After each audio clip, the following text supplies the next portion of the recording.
ran with Anders. Who's that? The greatest con artist alive. One day, he says, this city's full of suckers hoping for a miracle. We can take advantage of that. Anders had a plan. What plan? Lots of folk went missing after the war. I mean, look around. You can see memorials in every other street corner. Families needed to know what happened. And where there's a need, there's a business opportunity. That's sick. Have you no decency? Oh, decency's dead, mate. It's eat or be eaten. Widows were the easiest marks. We'd pick a house with a yellow ribbon. I'd be on crutches. Anders oozing charms, saying we'd fought with their dead husbands during the war. PK, the army, the side didn't matter. For a hot meal, we'd promise to tell them what happened to their husbands. It worked every time. They'd give us food, water, medicine, crystals, anything they had. They wanted closure. We gave it to them. The details changed, but we stuck to the same basic story. It always ended with an epic fight and some heroic act by the husband. In no time, we were richer than kings. Least, we thought we were rich. But then we hit the biggest score of all. Melinda was like every other widow we'd met.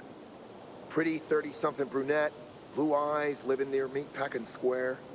We did our usual thing. But before we leave, she says, my husband, he was the PK treasurer. The night he died, he told me they had a war chest, medicine, crystals mostly. He'd want you to have it. You got no shame. Let him finish. I bet they was skimming for themselves. We give each other the look.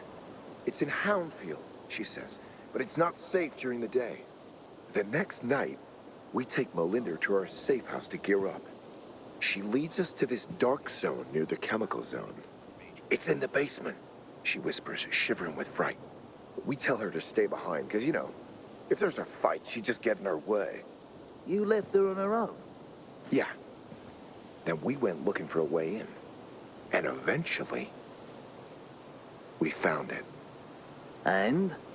There was no loot. Instead, there was a demolisher in that basement. We barely got out alive. When we got back, Melinda was gone.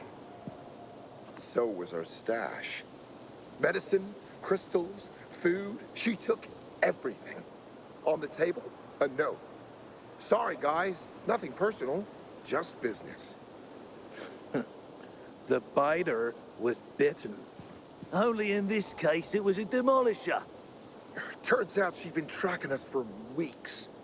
And we never saw it coming. Anderson and I split up after that. I bet he's still out there hustling.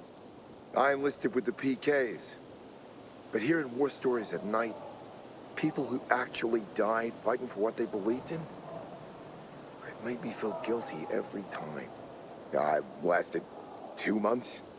Now I'm back where I started before the fall. A nobody, telling stories.